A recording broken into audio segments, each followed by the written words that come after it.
नमस्कार, मैं हूं रामधारी। अभी मिल्कीपुर में हूं और मिल्कीपुर का उपचुनाव चल रहा है। मिल्कीपुर के उपचुनाव को लेकर सारे नेता यहां पर जमावड़ा लगाए हुए हैं। जहां समाजवादी पार्टी ने 40 विधायकों और सांसदों वरिष्ठ नेताओं की एक लिस्ट जारी करके चुनावी मैदान में उतारा है, वहीं पर भारतीय जनता पार्टी के सरकार के मंत्री और विधायक यहाँ चुनावी मैदान में हैं। इस मिल्कीपुर के इतिहास की अगर हम चर्चा करें तो मिल्कीपुर के इतिहास में ये तीसरा उपचुनाव है। 2 उपचुनाव हुए हैं, 2 उपचुनाव में समाजवादी पार्टी की जीत हुई है। दोनों उपचुनाव में समाजवादी पार्टी से रामचंद्र यादव, जो वर्तमान में रुदौली से विधायक हैं, यहाँ से उपचुनाव जीते हैं।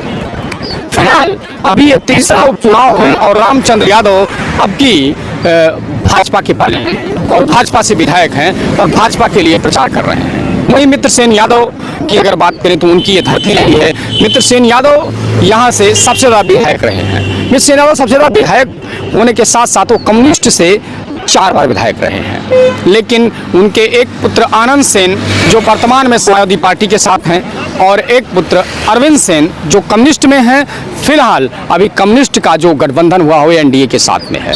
तो कम्युनिस्ट का जो गठबंधन है, यानी कहने का मतलब मित्रसेन यादव के एक पुत्र इस समय समाजवादी पार्टी के साथ में है और दूसरे एनडीए के साथ में हैं। हालांकि अरविंद सेन ये कह रहे हैं कि फिलहाल वो चुनाव प्रचार नहीं कर रहे हैं, लेकिन कम्युनिस्ट पार्टी ने जो है अपना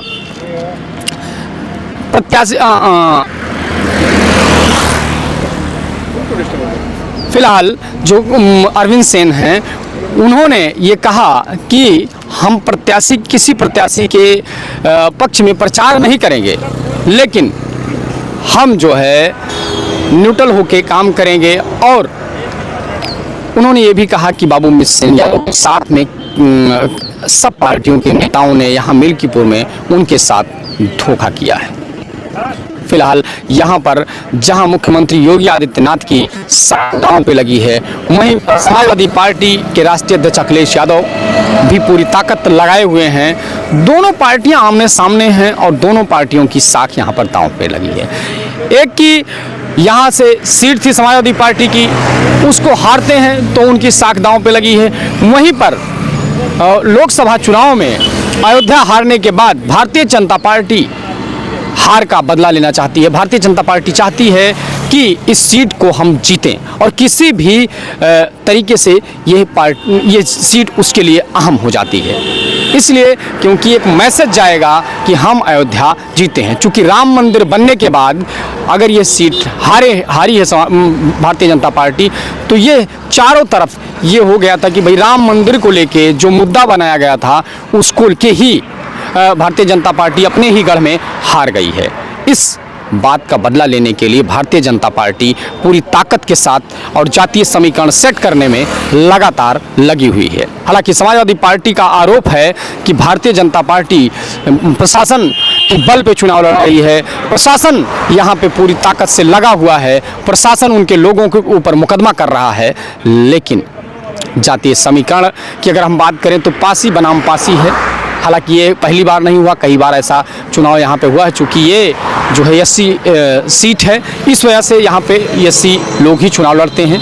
तो पासी बनाम पासी के साथ साथ जो पूर्व विधायक बाबा गोरखनाथ थे, उनको भी यहाँ पे अब की टिकट नहीं दिया गया है, तो उनकी नाराज़गी शुरू में दिख रही थी, लेकिन फिलहाल अभी नाराज़ नहीं है और मुख्यमंत्री से मुलाकात करने के बाद उनकी नाराज़गी दूर हो गई है। लेकिन यहाँ पे जो एक समाजवादी पार्टी के लिए कह सकते हैं कि एक फैक्टर जो निगेटिव है वो सूरज पासी हैं। चूँकि सूरज पासी पहले समाजवादी पार्टी में थे और वर्तमान में वो